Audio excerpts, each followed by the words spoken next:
पत्नी का देहांत हुए 15 दिन हो चुके थे। लोगों का आना जाना बंद हो गया था। वह अकेला बैठा पुरानी यादों में खोया था कि अचानक उसे पत्नी का लिखा पत्र मिला। पत्र में लिखा था, प्रिय पतिदेव, मुझे पता चल चुका है कि मुझे कैंसर है और भी अंतिम स्टेज में चल रहा है। मैं यह भी जानती हूँ कि मेरे पास अब बहुत कम दिन बचे हैं। मुझे यह भी पता है कि आपने मेरे लिए इलाज में सारी जमा पूंजी खर्च कर दी है। सारे गहने बिक चुके हैं कि इतनी मेहनत से बचत करके जो प्लॉट हमने खरीदा था वह भी मेरी बीमारी की भेंट चढ़ चुका है। ये सारी बातें मुझे नहीं बताओगे तो क्या मुझे पता नहीं चलेगा? आपकी अर्धांगिनी हूँ। जिंदगी के 12 साल आपके साथ गुजारे हैं। आपके चेहरे को पढ़कर जान जाती हूँ आप किस हालत में हो।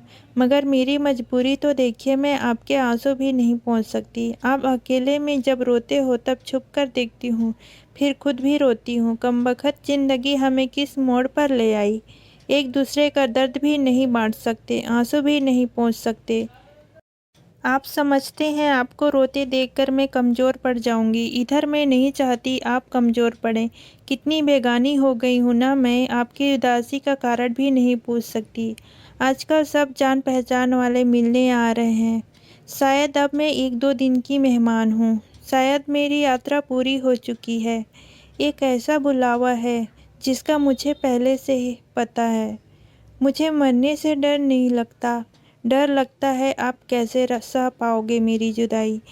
शाम को घर आते ही मुझे तलाश करते हो, मगर अब मैं घर में नहीं मिलूंगी। कलेजा मजबूत कर लेना। जानती हूँ बहुत मुश्किल होगा आपके लिए मुझे भुलाना। 2 दिन मायके चली जाती हूँ तो पीछे पीछे चले आते हो। अब तो हमेशा के लिए बुलावा आ गया है। हाथ और साथ दोनों छोड़कर जा रही हूँ। मगर आप हिम्मत मत हारना। बच्चे अभी बहुत छोटे हैं। उनसे कहना मम्मी भगवान के पास गई है, जल्दी लौट कर आएगी। मेरे जाने के बाद बिल्कुल भी मत रोना, कलेजे को पत्थर कर लेना। आप मुझसे कहा करते थे ना कि मैं बहुत डरपोक हूँ, बात बात पे रो पड़ती हूँ। आप अब देखो आपकी पत्नी कितनी मजबूत हो गई है, दुनिया से विदा होने वाली है, रात दिन दर्द को लेकर जी रही है, मगर एक बार भी नहीं रोई। सफ़र बहुत छोटा रहा, मगर क्या करूं, अब साथ नहीं दे पाऊंगी।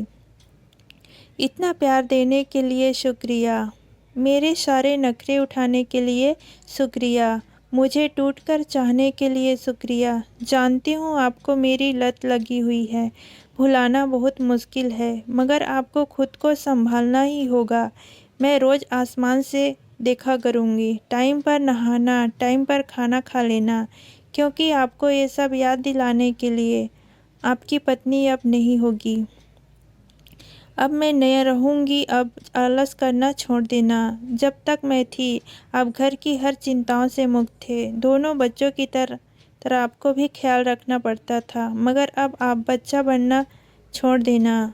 अब रूठना छोड़ देना, क्योंकि आपको मनाने के लिए अब आपकी पत्नी नहीं रहेगी। अब टूटना भी छोड़ देना, क्योंकि आपकी हिम्मत बांधने के लिए आपकी पत्नी नहीं होगी। आए जिंदगी, तेरे सफ़र में इतने गम क्यों हैं? जो जीना ही नहीं चाहते उनकी तो बहुत लंबी है, मगर जो जीना चाहते हैं उनकी सांसें इतनी कम क्यों है?